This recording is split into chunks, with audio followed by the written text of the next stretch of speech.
வணக்கம் நண்பர்களே. அமைதி, ஞானம் மற்றும் வாழ்க்கை உண்மைகளை சொல்லும் அழகான ஜென் கதைகள் பார்க்க பாட்டி சொன்ன கதை சேனலுக்கு உங்களை அன்புடன் வரவேற்கிறோம். சிறிய கதைகள், ஆனால் பெரிய வாழ்க்கை பாடங்கள். இன்றைய கதையும் நம் வாழ்க்கையை சிந்திக்க வைக்கும் ஒரு அழகான ஜென் கதை. கதை ஆரம்பிக்கலாம். 1. துறவி கையில் எடுத்த ஆயுதம். எதையும் காரண காரியத்தோடு செய்தாலும் அதை பகிரங்கமாக வெளியே தெரியாமல் பார்த்துக்கொள்வது ஜென் தத்துவத்தின் அடிப்படை. ஒரு ஜென் துறவி பேசும் பேச்சுக்கு இருப்பதைப் போல் அவரின் மௌனத்துக்கும் அர்த்தமுண்டு. ஒரு திருடன் நம் வீட்டுக்குள் நுழைந்தால் நாம் என்ன செய்வோம்? 1. பயந்து நடுங்குவோம். சிலர் எதிர்த்து போராடக்கூட செய்வார்கள். சிலர் சத்தம் போட்டு ஊரை கூட்டுவார்கள். ஜப்பானில் வாழ்ந்த ஜென் துறவி ஷிசிரி கோஜூன் என்ன செய்தார் தெரியுமா? அது ஒரு முன்னிரவ பொழுது. தன் ஆசிரமத்தின் தாழ்வாரத்தில் அமர்ந்து படித்துக் கொண்டிருந்தார் ஷிசிரி கோஜூன். அவர் படித்துக் கொண்டிருந்தது புத்த ஜாதக கதைகள். அதில் அப்படியே ஆழ்ந்து போயிருந்தார். திடீரென்று ஒரு சத்தம். ஏய், உன்னதான், இப்போ திரும்ப போறியா இல்லையா? ஷிசிரி நிமிர்ந்து பார்த்தார். ஒருவன் கையில் மின்னும் கத்தியுடன் அவரை முறைத்து பார்த்து கொண்டிருந்தான். அந்த ஆசிரமத்தில் வேறு யாராவது இருக்கிறார்களா என்று நோட்டம் விட்டான். நீ யாரப்பா? உனக்கு என்ன வேண்டும்? நானா? இன்னுமா உனக்கு புரியல? உன் வீட்ல திருட வந்திருக்கேன். உன்கிட்ட இருக்கிற பணம் எல்லாத்தையும் கொடு, இல்லைனா என்ன நடக்கும் தெரியுமா? என்ன நடக்கும்? என் கையில என்ன இருக்குன்னு பார்த்தல்ல? பணம் வேணுமா, உயிர் வேணுமா? சரி சரி, உனக்கு பணம் தானே வேண்டும். என்னை தொன்னளவு செய்யாதே, நீயே போய் எடுத்துக்கொள். அதோ அந்த மேசை இழுப்பறையில் சிறிது பணம் வைத்திருக்கிறேன் என்ற ஜென் துறவி ஷிசிரி மீண்டும் புத்த ஜாதக கதையை படிப்பதில் ஆழ்ந்து போனார். திருடன் அசந்து போனான். இப்படியும் ஒரு மனுஷனா? என் கையில இருக்கிற கத்தியை பார்த்து கூட இந்த ஆளுக்கு பயம் வரலையே. ஒருவேளை வேறு யாராவது பின்னாடி வந்து நம்மை அடிச்சு போட திட்டம் போட்டிருக்கானா? செச, அப்படி இருக்காது. ஆளை பார்த்தாலே சாது மாதிரி தெரியுது. அப்படியே யாராவது இருந்திருந்தாலும் இந்நேரம் என்னை பிடிக்க வந்திருக்கணுமே. இப்படியெல்லாம் யோசித்தவனாக அவன் ஜென் துறவி காட்டிய மேசை அருகே போனான். மேசையை திறந்தான். அதிலிருந்த மொத்த பணத்தையும் அப்படியே எடுத்தான். அப்போது ஷிசிரியின் குரல் கேட்டது. என்னப்பா, பணத்தை எடுத்து விட்டாயா? நான் சொன்னேன் என்பதற்காக மொத்த பணத்தையும் எடுத்துக்கொண்டு போய்விடாதே. நாளை நான் செலுத்த வேண்டிய வரி பாக்கி கொஞ்சம் இருக்கிறது. அதற்காக கொஞ்சம் பணத்தை மட்டும் எனக்காக வைத்துவிடு. என்ன, சரியா? திருடன் யோசனையுடன் அவரை பார்த்தான். அந்த துறவியின் குரல் அவனை என்னவோ செய்தது. அவனால் அதை அலட்சியம் செய்ய முடியவில்லை. எடுத்த மொத்த தொகையிலிருந்து சிறிது பணத்தை மேசை இழுப்பறையில் வைத்தான். கிளம்பினான். அவன் வாசல் கதவை அடைந்தபோது ஷிசிரியின் குரல் அவனை தடுத்தது. ஏனப்பா வந்தாய், என் பணத்தை எடுத்தாய், ஒரு நன்றி கூட சொல்லாமல் போகிறாயே, இது உனக்கு சரியெனப்படுகிறதா? திருடன் அதிர்ந்து போனான். இவ்வளவு தைரியமாக தன்னிடம் பேசும் ஒரு மனிதனை அவன் வாழ்நாளில் கண்டதில்லை. அவன் ஷிசிரியின் அருகே வந்தான். எனக்கு பணம் கொடுத்ததுக்கு ரொம்ப நன்றி ஐயா என்றான். வெளியேறினான். ஷிசிரி மறுபடியும் வாசிப்பதில் ஆழ்ந்து போனார். அந்த திருடன் வெகுநாளாக பல வழக்குகளாக உள்ளூர் காவலர்களால் தேடப்பட்டு வந்தவன். ஷிசிரியின் ஆசிரமத்திலும் அவன் கைவரிசை காட்டிய செய்தி வெளியே பரவியது. காவலர்கள் தங்கள் தேடுதல் வேட்டையை தீவிரப்படுத்தினார்கள். ஒரு நாள் அவன் மாட்டிக்கொண்டான். விசாரணை நடந்தது. ஷிசிரியின் ஆசிரமத்தில் திருடியதற்கு சாட்சி சொல்லும்படி அவருக்கு அழைப்பு போனது. அவரும் வந்தார். அவரிடம் விசாரித்தார்கள். இவன் என்னிடம் எதையும் திருடவில்லை. என்னிடமிருந்து சிறிது பணத்தை பெற்றுக்கொண்டான். அதற்கு நன்றி கூட சொல்லி சென்றான் என்றார் ஷிசிரி கோஜூன். அப்படி அவர் சொன்னது அவன் உள்ளத்தை தொட்டுவிட்டது. ஆனாலும் பிற குற்றங்களுக்காக அந்த திருடன் சிறையில் அடைக்கப்பட்டான். வெளியே வந்ததும் அவன் ஷிசிரியிடமே சீடனாக சேர்ந்தான். பல ஆண்டுகள் அவருடன் இருந்து ஞானமும் பெற்றான். கருணை, இதைப்போல மனிதர்களை கலங்கடிக்க செய்யும் சிறந்த ஆயுதம் வேறு எதுவும் இருக்க முடியாது. அந்த ஆயுதத்தை கையில் எடுத்திருந்தார் ஷிசிரி கோஜூன். அதற்கான பலன் கிடைத்தது. அதோடு திருட வந்தவனுக்கே நன்றி சொல்லி பணம் பெற்று செல்லும் பண்பை கற்றுக் கொடுத்தது அவர் திறமை. இரக்கம், கருணை, இந்த குணங்களுக்கு எப்பேற்பட்ட கல் நெஞ்சக்காரனையும் கரைய வைக்கும் சக்தி உண்டு. ஜென் தத்துவம் காலம் காலமாக வலியுறுத்துவது இந்த குணங்களைத்தான். இயற்கையின் அழகு. ஒரு புகழ்வாய்ந்த சென் கோயிலில் புதிதாக ஒரு குருக்கள் நியமிக்கப்பட்டார். இந்த குருக்கள் மரங்கள், செடிகொடிகள், பூக்களை மிகவும் விரும்பி ரசிக்கக்கூடியவராக இருந்ததால்தான் அந்த உயரிய பதவி அவருக்கு கொடுக்கப்பட்டது. அந்த புகழ்வாய்ந்த கோயிலின் அருகிலேயே மற்றொரு சிறிய சென் கோயில் அமைந்திருந்தது. அந்த சிறிய சென் கோயிலில் மிகவும் வயதான சென் ஆசிரியர் ஒருவர் வசித்து வந்தார். ஒரு நாள் புகழ்வாய்ந்த அந்த கோயிலிற்கு சிறப்பு விருந்தினர்கள் வருவதாக இருந்தது. சென் குருக்கள் சாதாரண நாட்களிலேயே கோயிலை மிகவும் தூய்மையாகவும் சிறப்பான பூக்கள் அலங்காரத்துடன் வைத்திருப்பார். வருவது மிகவும் முக்கியமான பிரமுகர்களானதால் விடியற்காலையிலேயே எழுந்து சுற்றியிருந்த செடிகளுக்கு செல்லும் பாத்தியை நேர்த்தியாக வெட்டிவிட்டு தேவையான பூக்களை பறித்து புத்த விக்கிரகத்தினை அலங்கரித்து வைத்தார். ஒழுங்கில்லாமல் வளர்ந்திருந்த செடிகளை கத்தரிக்கோலால் வெட்டியும் பெரிய மரங்களின் கிளைகளை நேர்படுத்தியும் சுற்றி வளர்ந்திருந்த புதர் செடிகளை நெறிப்படுத்தியும் அந்த இடத்தினை மிகவும் அழகான பூங்காவாக மாற்றியமைத்தார். இலையுதிர் காலமாக இருந்ததால் மரங்களிலிருந்து விழுந்த கிளைகளின் சருகுகளை பொறுக்கி ஒரு இடத்தில் அழகாக அடுக்கி வைத்தார். சுற்றி விழுந்திருந்த இலைகளின் சருகுகளை அழகாக கூட்டி எடுத்து ஒரு இடத்தில் அழகுபட முறைப்படுத்தி வைத்தார். இப்படியாக எல்லா வேலைகளையும் முடித்த சென்குருக்கள் தான் அழகுபடுத்திய பூங்காவினை தானே பார்த்து ரசித்துக் கொண்டிருந்தார். மேலும் ஏதேனும் செய்து இன்னும் ஒழுங்குபடுத்த முடியுமா அல்லது தன்னுடைய அலங்கரிப்பில் ஏதேனும் குறை இருக்குமோ என்று எண்ணி ஒரு முறைக்கு பலமுறை எல்லாவற்றையும் சரியாக அதனதன் இடத்தில் இருக்குமாறு அமைத்தார். குருக்கள் காலையில் எழுந்ததிலிருந்து செய்த வேலைகள் அனைத்தையும் பக்கத்திலிருந்த முதிய சென்குருக்கள் கவனித்துக் கொண்டிருந்தார்.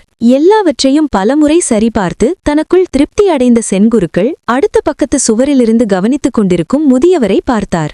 ஆஹா, என்ன அழகாக தோட்டமாக இன்றைக்கு இருக்கிறது, நீங்கள் என்ன நினைக்கிறீர்கள் என்று முதியவரான சென் ஆசிரியரை பார்த்து கேட்டார். முதியவர், ஆமாம், எல்லாம் அழகான நேர்த்தியுடன் உள்ளது. ஆனால் ஏதோ ஒன்று குறைவது போன்று தோன்றுகிறது. என்னை இந்த சுவரின் மேலே தூக்கி அடுத்த பக்கத்தில் விடு, அதனை நான் சரி செய்கிறேன் என்றார். முதலில் தயங்கிய சென்குருக்கள் பின்பு சென் ஆசிரியரை கவனமாக அடுத்த பக்கத்து சுவரிலிருந்து இந்த பக்கம் இறங்கி வருவதற்கு உதவி செய்தார். மிகவும் மெதுவாக நடந்து சென்ற முதிய சென் ஆசிரியர் அந்த பூங்காவின் நடுமத்தியில் நின்றிருந்த ஒரு மரத்திற்கு சென்று அதனை வேகமாக பலம் கொண்ட மட்டும் ஆட்டிவிட்டார். இலையுதிர் காலமானதால் இலைச்சருகுகள் அந்த மரத்திலிருந்து எங்கும் விழுந்து பரவி முன்போல விழுந்தது. பூங்காவின் அனைத்து பகுதிகளிலும் இப்பொழுது காய்ந்த இலைகளின் சருகுகள் காற்றில் பறந்து ஆக்கிரமித்தன. ஆ, அங்கே பார் என்று திருப்திப்பட்டுக் கொண்ட சென் ஆசிரியர் சென் குருக்களை நோக்கி, என்னை இப்பொழுது அடுத்த பக்கத்திற்கு செல்வதற்கு சுவரில் ஏற்றிவிடு என்றார். சிறந்த அழகு என்பது இயற்கையின் இயல்பான தன்மையில்தான் உள்ளது. அனைத்தையும் முழுமையாக மாற்ற வேண்டியதில்லை. இயற்கை ஏற்கனவே அழகாக உள்ளது. ஒவ்வொரு நிமிடமும் ஜென். ஒவ்வொரு ஜென் மாணவரும் தங்களுடைய குருவிடம் குறைந்தபட்சம் 10 ஆண்டுகள் பயிற்சி பெறுவார்கள். அதற்கு பிறகே அவர்கள் ஜென் தத்துவத்தை மற்றவர்களுக்கு போதிக்க அனுமதி வழங்கப்படும். டென்னோ என்ற மாணவன் நீண்ட காலம் பயிற்சி பெற்று ஜென் ஞானத்தில் தேர்ச்சி பெற்று சமீபத்தில் ஆசிரியராக தேர்ந்தெடுக்கப்பட்டான். ஒரு நாள் அடைமழை பெய்து கொண்டிருந்தது. டென்னோ மரத்தால் செய்யப்பட்ட பாதுகைகளை செருப்புகளை அணிந்து கொண்டு ஒரு குடையை பிடித்தபடி நானென் என்ற ஜென் ஆசிரியரை சந்திக்க அவருடைய மடத்திற்கு சென்றான். நானென் அவனை மகிழ்ச்சியுடன் வரவேற்றார். சில நேரம் பேசிக் கொண்டிருந்த பிறகு அவர் டென்னோவிடம் ஒரு கேள்வி கேட்டார். நீங்கள் வந்தபோது மரப்பாதுகைகளை வராண்டாவின் ஓரத்தில் வைத்து வந்திருப்பீர்கள். அப்போது உங்கள் குடையை அந்த பாதுகைகளின் வலப்பக்கத்தில் வைத்தீர்களா, இடப்பக்கத்தில் வைத்தீர்களா? இந்த கேள்வியை கேட்டவுடன் டென்னோ திகைத்து நின்றான். அவனால் எந்த பதிலும் சொல்ல முடியவில்லை. அந்தச் சிறிய கேள்வி அவனுக்கு ஒரு பெரிய உண்மையை உணர்த்தியது. தான் ஜென் தத்துவத்தை முழுமையாக அறிந்திருந்தாலும் ஒவ்வொரு நிமிடமும் விழிப்புணர்வுடன் வாழவில்லை என்பதை அவன் புரிந்து கொண்டான்.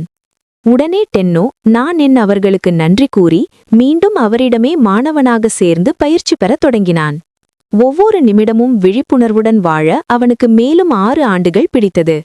6 ஆண்டுகளுக்குப் பிறகுதான் நானென் கூறிய ஜென் தத்துவத்தின் உண்மையான அர்த்தத்தை டென்னோ முழுமையாக உணர்ந்தான். ஒவ்வொரு நிமிடமும் விழிப்புணர்வுடன் வாழ்வதே உண்மையான ஞானம். ஏற்றுக்கொள்ளப்படாத அன்பளிப்பு. ஒரு கிராமத்தில் வயதான போர் வீரரும் ஜென் ஆசிரியருமான ஒருவர் வசித்து வந்தார். முதுமையை அடைந்திருந்தாலும் சண்டையில் யாரையும் எளிதில் வெல்லும் ஆற்றலை பெற்றிருந்தார்.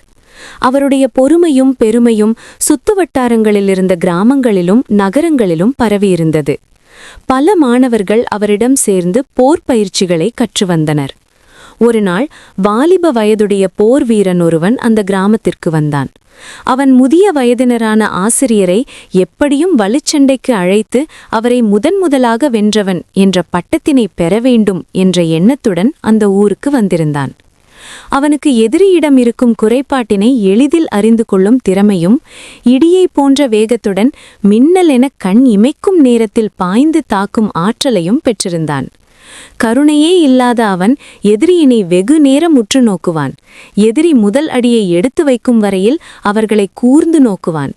எதிரி முதல் அடியை எடுத்து வைத்ததும் எதிரியினுடைய சண்டைத்திறனிலுள்ள குறைபாட்டினை அறிந்து உடனடியாக தன்னுடைய ஆற்றலை எல்லாம் ஒருமுகப்படுத்தி எதிரியை தாக்கிக் கொள்ளும் ஆற்றலை பெற்றிருந்தான். இதுவரை இந்த வாலிபனிடம் அவனுடைய முதல் இடி என தாக்கும் அடியிலிருந்து யாரும் உயிர் தப்பி பிழைத்தது இல்லை.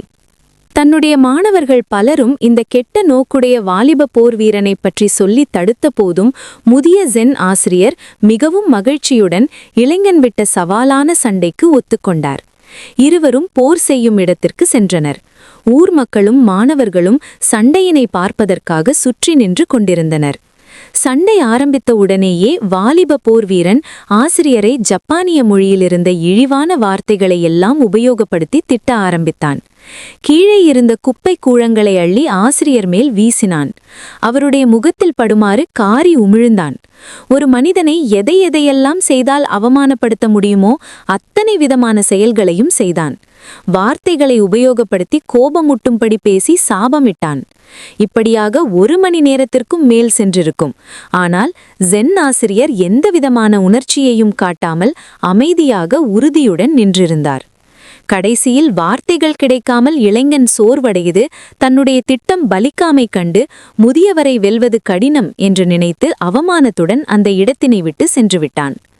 முதிய ஆசிரியர் இளைஞனின் எல்லாவிதமான அவமானமான செயலுக்கும் கோபமே படாமலும் பதிலே தராமலும் சண்டையிடாமலும் அமைதியாக நின்றிருந்ததை பார்த்த மாணவர்கள் ஆசிரியரை சூழ்ந்து கொண்டு கும்பலாக ஒரே நேரத்தில் கேள்வி கேட்க ஆரம்பித்தனர். எப்படி நீங்கள் இப்படிப்பட்ட அவமானமான வார்த்தைகளை கேட்டுக்கொண்டு அமைதியாக நிற்க முடிந்தது? எதனால் அந்த கேடுகெட்ட இளைஞன் சண்டையிடாமலேயே இங்கிருந்து ஓடிவிட்டான்? யாரோ ஒரு விருந்தினர் உன்னை பார்க்க வருகிறவர் உனக்கு ஒரு பொருளை அன்பளிப்பாக தருகிறார் என்று வைத்துக்கொள்வோம். நீ அதனை பெற்றுக்கொள்ளவில்லையெனில் அந்த அன்பளிப்பு யாரைச் சேரும் என்று கேட்டார் ஜென் ஆசிரியர். அனைவரும் ஒரே குரலில் வந்த விருந்தினரையே சேரும் என்று கூறினர். யாராவது நம்மை அவமானப்படுத்தினாலும் அதை நாம் பெற்றுக்கொள்ளாவிட்டால் அந்த கோபம் அவர்களிடமே திரும்பி போய்விடும். அமைதிதான் கோபத்தை வெல்லும் மிகப்பெரிய சக்தி. கோப்பையை காலி செய். ஒரு நாள் ஒரு பல்கலைக்கழக பேராசிரியர் ஒரு புகழ்பெற்ற ஜென் துறவியை சந்திக்க வந்தார். அவருடைய நோக்கம் ஜென் தத்துவத்தையும் ஞானத்தின் உண்மையான அர்த்தத்தையும் புரிந்து கொள்வது. ஜென் துறவி அவரை அமைதியாக வரவேற்றார். பிறகு இருவரும் அமர்ந்தனர். துறவி தேநீர் தயாரித்து கோப்பையில் ஊற்ற ஆரம்பித்தார். அப்போது பேராசிரியர் ஜென் தத்துவம் பற்றியும் தியானம் பற்றியும் தனக்கு தெரிந்ததை தொடர்ந்து பேசிக் கொண்டிருந்தார். அவர் தனக்கு தெரிந்த அறிவை நிறுத்தாமல் வலவலவென கூறிக்கொண்டே இருந்தார். ஜென் துறவி அமைதியாக கேட்டுக்கொண்டே தேநீரை கோப்பையில் ஊற்றிக் கொண்டிருந்தார். சிறிது நேரத்தில் கோப்பை முழுவதும் நிரம்பிவிட்டது. ஆனால் துறவி ஊற்றுவதை நிறுத்தவில்லை. தேநீர் கோப்பையின் விளிம்பை தாண்டி வழிய ஆரம்பித்தது. இதைக் கண்ட பேராசிரியர் அதிர்ச்சியடைந்தார். ஐயா, கோப்பை நிரம்பிவிட்டது, இதற்கு மேல் அதில் இடமில்லை என்று கூறினார். அப்போது ஜென் துறவி மெதுவாக சிரித்து அவரை நோக்கி சொன்னார், நீயும் இந்த கோப்பையைப் போலதான். உன் மனம் ஏற்கனவே உனது எண்ணங்களாலும் அறிவாலும் நிரம்பியிருக்கிறது. முதலில் அந்த கோப்பையை காலி செய். புதிய அறிவிற்கு இடம் கொடு. அப்போதுதான் உனக்கு உண்மையான ஞானத்தை புரிந்து கொள்ள முடியும். புதியதை கற்றுக்கொள்ள மனதை காலியாக வைத்தால்தான் உண்மையான அறிவு கிடைக்கும். நிரம்பிய மனதில் புதிய ஞானம் இடம்பெறாது. இந்த கதைகள் உங்களுக்கு பிடித்திருந்தால் இந்த வீடியோவை லைக் செய்யவும். இன்னும் இது போன்ற அழகான ஜென் கதைகள் மற்றும் நெறிக்கதைகள் பார்க்க எங்கள் பாட்டி சொன்ன கதை சேனலை சப்ஸ்கிரைப் செய்து பெல் ஐகானை அழுத்துங்கள். அடுத்த வீடியோவில் மீண்டும் சந்திப்போம். நன்றி, வணக்கம்.